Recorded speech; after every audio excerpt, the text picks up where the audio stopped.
El colon irritable, cuya denominación más exacta es síndrome del intestino irritable, se engloba dentro de un grupo de patologías que son los trastornos funcionales digestivos. Se define por la presencia de dolor abdominal recidivante con periodos sintomáticos y otros síntomas, asociado a alteraciones en el ritmo intestinal, ocurriendo periodos de diarrea, estreñimiento o ambos. Bueno, este puede, se puede asociar a hinchazón y distensión abdominal en ausencia de enfermedad orgánica, infecciosa, metabólica o neurológica que afecte al aparato digestivo. La importancia de diagnosticar bien el colon irritable y descartar otras enfermedades, en primer lugar, es porque ya sabiendo que se tiene esta enfermedad y no otra cosa, se alivia a la persona, se tranquiliza ya sabiendo esto. En segundo lugar, porque ya teniendo el diagnóstico preciso, se pueden evitar efectos adversos de medicamentos o tratamientos innecesarios. Ahorrar técnicas de diagnóstico o cirugías innecesarias y que después presenten problemas con estas. E incluso preservar los recursos sanitarios públicos o privados. Y por último, la razón más importante es dar un diagnóstico preciso. Es imprescindible para iniciar el tratamiento más adecuado para esta persona. En medicina, un síndrome es un conjunto de síntomas y signos característicos de algún mal funcionamiento de algún sistema o aparato del cuerpo, pero que puede deberse a diferentes enfermedades. Las típicas son de dolor abdominal, diarrea, estreñimiento o hinchazón del abdomen. Del intestino irritable podrían deberse a múltiples enfermedades, entre ellas la enfermedad de Crohn y la colitis ulcerosa o incluso el cáncer de colon. Las causas, hasta hoy no se conoce ningún mecanismo único que explique por qué los pacientes con colon irritable sufren estos síntomas de forma crónica y recidivante. Desde un punto de vista general, lo más aceptado y demostrado es que existen alteraciones de la motilidad y o de la sensibilidad digestiva, influenciadas por factores psicológicos. Cada vez esto se está implicando más al eje de la barrera intestinal microbiota, es decir, a la flora intestinal.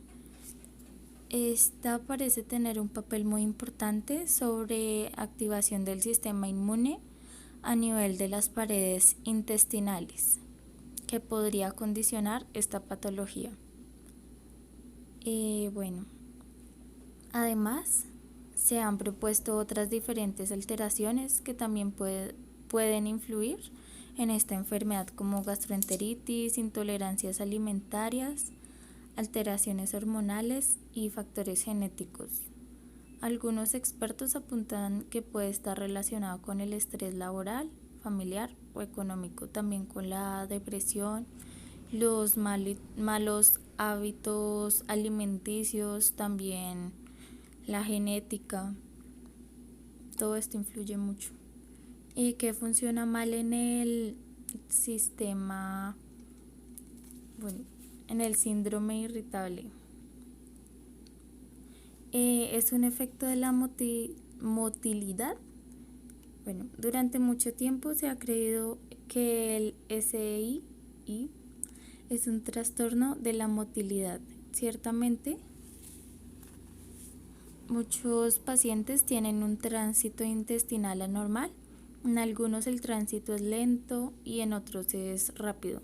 En los que es lento es que son estreñidos y en los que es rápido pues tienen diarrea.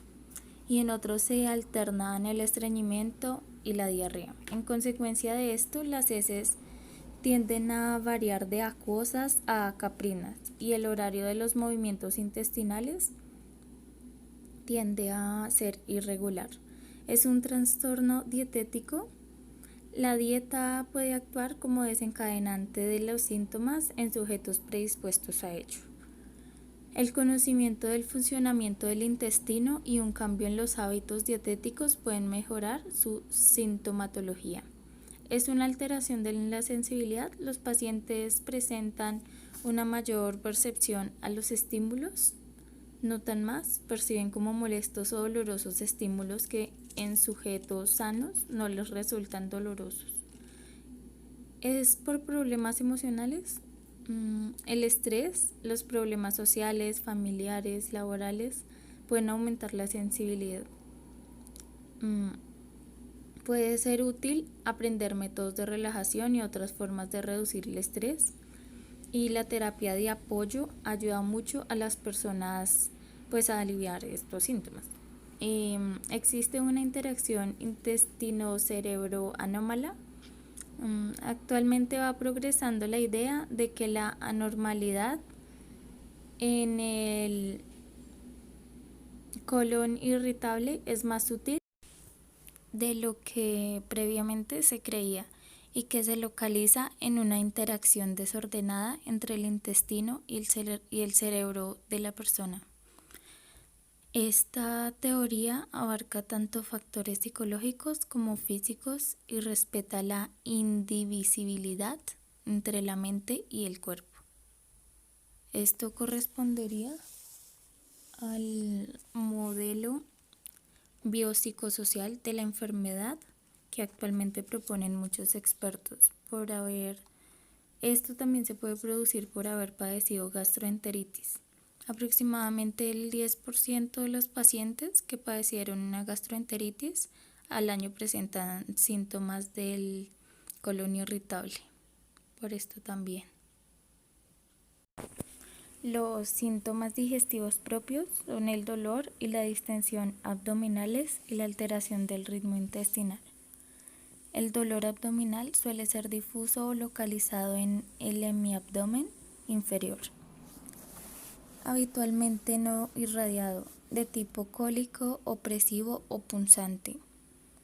En general, leve o de moderada intensidad con una duración inferior a las 2 horas, que alivia tras la defecación y que suele respetar el sueño.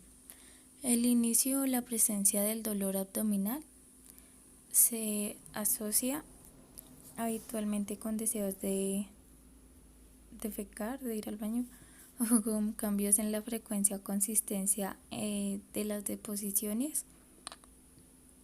Y frecuentemente el paciente relaciona su comienzo con la ingesta de algún alimento. Las alteraciones del ritmo intestinal pueden manifestarse con predominio del estreñimiento o de la diarrea, o de forma alterna diarrea-estreñimiento. La distensión abdominal y el meteorismo se desarrollan progresivamente a lo largo del día y son referidas como exceso de gases. Son frecuentes la saciedad precoz tras la ingesta, las náuseas, vómitos y el ardor torácico, el pirosis. Otros síntomas son la sensación de evacuación incompleta y la presencia de moco en las deposiciones. Esto suele manifestarse con recaídas sin que exista alguna enfermedad orgánica de base que lo explique. El diagnóstico en 3 pasos. Bueno, el primer paso sería la evaluación médica inicial. En ella se debe preguntar cuidadosamente por los síntomas, la frecuencia, intensidad y duración para ver si se reúnen los criterios diagnósticos actuales establecidos en Roma IV. También se debe explorar físicamente para descartar que no haya ningún tipo de masa abdominal, rectal o alguna otra alteración física que pueda sugerir alguna enfermedad específica. Por último, también hay que preguntar por la presencia o ausencia de síntomas de alarma y valorar la presencia de otros síntomas digestivos o extradigestivos que puedan reforzar la probabilidad de un colon irritable. En todos los casos, se debería seguir con el paso 2, que es realizar algunas pruebas diagnósticas adicionales. Si hay alteraciones inespecíficas en estas pruebas, hay alguna alteración en la exploración física. Los síntomas del paciente no encajan adecuadamente con los criterios diagnósticos de un síndrome de colon irritable. Presenta síntomas o signos de alarma o algún antecedente de riesgo familiar, se debería pasar al paso 3 y realizar una colonoscopia. Bueno, el paso 1 es la evaluación médica inicial y criterios diagnósticos. La evaluación médica inicial con una buena historia clínica y exploración física son la base fundamental para el diagnóstico de cualquier enfermedad. Pero el colon irritable requiere, además de sentido común, y un seguimiento minucioso. La decisión de solicitar pruebas diagnósticas depende de varios factores, como por ejemplo si hay síntomas de alarma, presencia de otras enfermedades, no responde al tratamiento previo, pautado, el coste de las pruebas o incluso la cobertura del seguro. Por eso el objetivo de los criterios diagnósticos de colon irritable es aportar un marco general que pueda aplicarse con facilidad teniendo en cuenta que ninguna prueba ni definición individual es perfecta. En general y para la mayoría de las personas, cuando se cumplen los criterios diagnósticos de colon irritable y no hay características de alarma, la necesidad de pruebas diagnósticas debería ser mínima. Se deberían programar consultas de seguimiento en las cuales solicitar los estudios diagnósticos pertinentes a las personas con síntomas persistentes. El comité de expertos que creó los criterios de Roma 4 ha aconsejado establecer el diagnóstico de síndrome de intestino irritable de forma positiva, basándose en los síntomas, y remarca que el colon irritable no es un diagnóstico de exclusión. Como dato curioso, una encuesta del 2010 mostró que el 72% de los profesionales de la Comunidad Europea creía que aunque el síndrome de intestino irritable era un diagnóstico de exclusión. Es por eso que en la encuesta se encontró que los profesionales que diagnosticaban este síndrome, solo con una evaluación médica inicial, menos de la mitad estaban dispuestos a darle a su paciente el diagnóstico hasta realizar más pruebas para saber que realmente sí lo tenían. Y el diagnóstico de colon irritable lo piensa con frecuencia el médico. A veces se cuenta al paciente y rara vez se pone por escrito una receta. Hay que tener en cuenta 3 consideraciones en cuanto a los síntomas y que no están incluidos en los criterios de Roma 4. Primero, que es mucho más probable que las enfermedades orgánicas se confundan o remenden en el sistema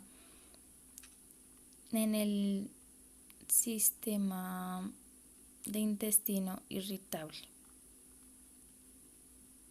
Y bueno, pues el tipo de diarrea que a los otros tipos de esto, del síndrome de intestino irritable, estreñimiento o tipo mixto.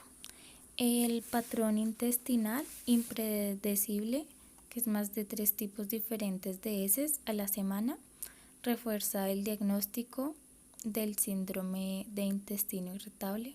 tipo de diarrea. Y por último, que hay otros síntomas digestivos y extradigestivos que aún no forman parte de los criterios diagnósticos de Roma.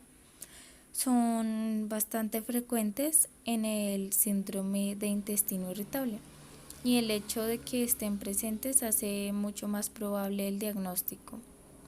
Entre estos síntomas digestivos frecuentes se tienen la frecuencia anormal del hábito intestinal, que es hacer deposiciones más de 3 veces al día y menos de 3 veces por semana.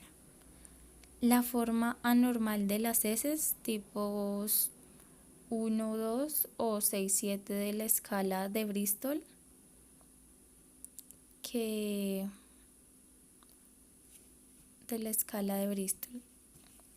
tener que hacer esfuerzo para defecar al ir al baño, urgencia para ir al baño también, tener la sensación de no haber evacuado o echado todo lo que se quería. Y por último, encontrar moco sobre las deposiciones. Bueno, aquí ya está la escala de Bristol que mencioné anteriormente.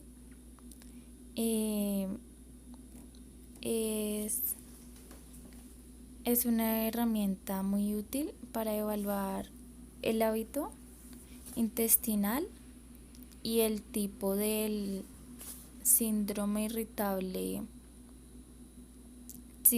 de intestino irritable según la consistencia de las heces. Sobre los síntomas de alarma,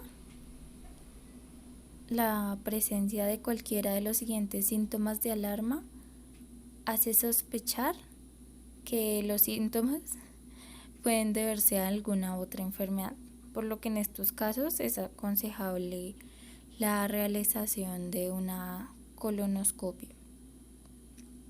Pérdida de peso involuntaria, más del 10% en 3 meses. Sangre en las heces no causada por hemorroides o fisura anal. Esto ha sido confirmado por la exploración que han hecho de esto. Diarrea nocturna, fiebre, antecedentes familiares de cáncer de colon o pólipos colónicos. La enfermedad inflamatoria intestinal o enfermedad celíaca. Sí, lo más probable es que se trate de un síndrome de intestino irritable. En la evaluación médica se deberán obtener ciertos datos adicionales de cara a las opciones del tratamiento. Datos como una historia dietética y con la ayuda de un diario en caso necesario para tomar apuntes de todo lo que se está haciendo. Prestar atención a la ingesta frecuente de alimentos desencadenantes comunes de los síntomas del colon irritable. Entre ellos ciertos tipos de carbohidratos de difícil digestión llamados FODMAPs.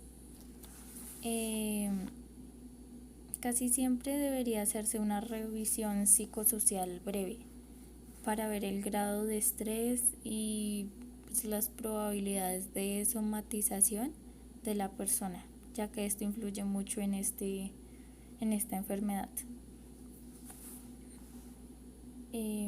No siempre es infalible. Para establecer el diagnóstico es necesario cumplir los criterios que se encuentran en Roma 4, que es donde escriben todo sobre las enfermedades.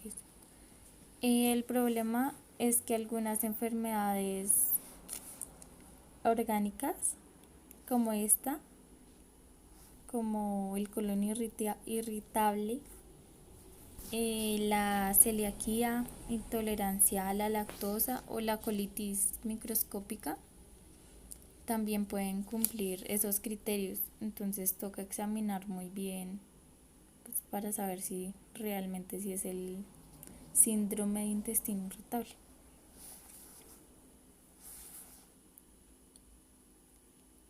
Y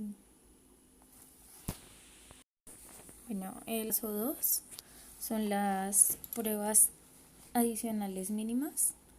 En prácticamente todos los casos de dolor abdominal y anomalías del hábito intestinal, se recomienda hacer una analítica con un hemograma para ver los signos de anemia y o de la infección.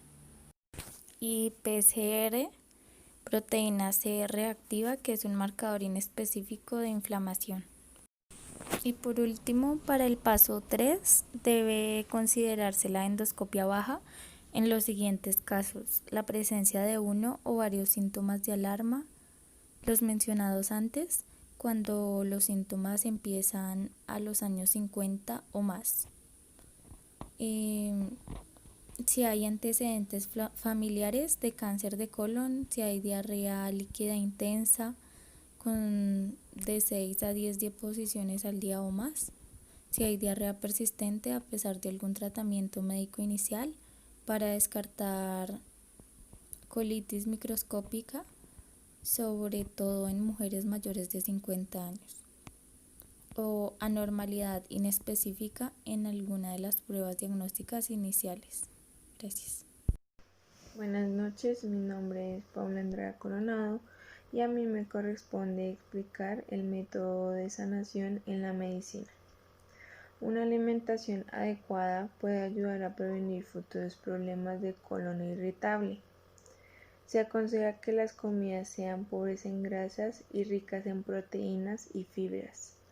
Hay alimentos que además pueden provocar una mayor cantidad de gases, como la col, las legumbres, los frutos secos o las bebidas alcohólicas. Las recomendaciones generales añaden que es muy importante evitar el alcohol, el tabaco, los fritos y las comidas abundantes. Además, es imprescindible adoptar una dieta adecuada, aunque esta deberá ser personalizada para cada paciente. Por otro lado, evitar situaciones que generen estrés o ansiedad también puede ayudar a evitar una irritación. Así, intentar llevar una vida tranquila en la medida de lo posible, siempre acompañada de unos hábitos saludables como horarios de las comidas adecuadas, realizar entre 4 a 5 comidas diarias y ejercicio físico regular. También puede ayudar a los pacientes con síndrome de colon irritable, evitar los fritos como una vía para reducir o eliminar las digestiones pesadas. Las bebidas gaseosas aumentan la distensión abdominal. Los productos edulcorados ricos en fructosa pueden aumentar la digestión abdominal y puede disminuir la consistencia de las deposiciones o incluso puede producir diarrea. Evitar temporalmente aquellos alimentos y bebidas que desencadenen o empeoren sus síntomas. Tóxicos como el tabaco, estimulantes como el alcohol y el café o los que producen gases en exceso. Se aconseja la realización de ejercicios físicos adecuados a su edad y evitar el sedentarismo. Si predomina el estreñimiento, habrá que aconsejar el aumento de la ingesta de fibra, por ejemplo, frutas, verduras, cereales o ensaladas. En este sentido, la dieta mediterránea puede ser un patrón de referencia. Solo cuando la intensidad de los síntomas así lo aconseje, se puede recurrir a la toma de medicamentos dirigidos a controlar el síntoma predominante y durante un periodo limitado de tiempo. Puede ser inhibidores de los espasmos espasmolíticos, estimulantes de la motilidad, procinéticos, antidiarréticos, laxantes, antidepresivos y ansiolíticos. Muchas gracias. El tratamiento como fisioterapeuta en el intestino irritable, pues primero tenemos que conocer qué es. Entonces, ¿qué es el síndrome de intestino irritable? Es un trastorno digestivo funcional. Esto significa que cursa con una alteración de las funciones digestivas del intestino. Actualmente no se conoce un origen o causa orgánica que se le pueda atribuir. Para entender un poco esto que aparece que ocurre sin saber por qué, podemos hablar un poco del llamado cerebro intestinal. En la parte de atrás de nuestros intestinos existe una zona del sistema nervioso que está constituido por las neuronas de los plexos intestinales. Forma parte del sistema nervioso autónomo y es capaz de controlar de forma independiente las funciones del aparato digestivo, aunque siempre relacionando con el sistema nervioso central a través de los sistemas simpático y parasimpático. Este cerebro intestinal es sumamente complejo y en ocasiones se le ha llamado segundo cerebro. Las funciones principales de este cerebro intestinal son las del control de secreciones, jugos gástricos y la motilidad de los intestinos. También interviene regulando los procesos inflamatorios e inmunes. Por tanto, los plexos intestinales constituyen la conexión entre el sistema nervioso central y el sistema digestivo. Síntomas del síndrome del intestino irritable, los principales son dolor abdominal intenso que mejora al defecar, cambios en la consistencia de las deposiciones, cambios en la frecuencia de las deposiciones, alteraciones en la evacuación con dificultad o sensación de evacuación incompleta, eliminación de mucosidades, distensión o hinchazón abdominal y flatulencia. Para diagnosticar un síndrome de intestino irritable es necesario que dos o más de los síntomas mencionados anteriormente sean recurrentes o continuos durante un mínimo de 3 meses. Haber hecho una revisión médica previa para destacar otras alteraciones del intestino con una causa orgánica clara que se demuestren mediante pruebas de laboratorio, analíticas o pruebas de imagen, etc. ¿Cuáles son las causas del síndrome de intestino irritable? No están claras las causas, sean alteraciones en la actividad del intestino como son una mayor movilidad y sensibilidad. Esto origina los síntomas del colon irritable. No se evidencia una causa orgánica de esas alteraciones. A veces se ha visto que ocurre después de haber pasado una infección intestinal o por malos hábitos de alimentación. Lo que sí está bastante asociado al síndrome de intestino irritable es estar pasando o haber pasado en nuestra vida por situaciones estresantes que parecen superarnos. Dichas situaciones producen ansiedad y malestar emocional. Es aquí donde aparece la relación con ese cerebro intestinal, que ejerce sus tareas en cuanto a la función del aparato digestivo. El tratamiento del intestino o colon irritable, el tratamiento de elección más eficaz con una gran garantía de éxito para el síndrome de intestino irritable es el tratamiento psicológico, especialmente mediante terapia cognitiva conductual en un tratamiento probada eficacia en un proceso altísimo de casos, que no haya una causa orgánica que lo justifique y que el tratamiento de elección sea psicológico. No significa que los síntomas no sean imaginarios, tampoco que sea producto de que algo ande mal en nuestra cabeza. Los sucesos y sustancias estresantes de la vida son reales, ahí están. Hay ocasiones en las que parece que se acumulan, nos agobian en exceso y podemos sentir que nos superan. Estas situaciones productoras de ansiedad pueden ser la causa de la alteración de nuestro sistema nervioso y en este caso la posibilidad de alteraciones digestivas manifestándose en los síntomas de un colon o intestino irritable.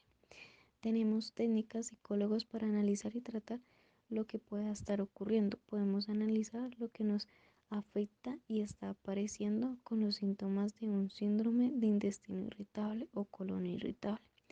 Con ello conseguimos reducir los síntomas y aprender a afrontar estas situaciones estresantes, aprendizaje que en adelante nos será útil en nuestra vida.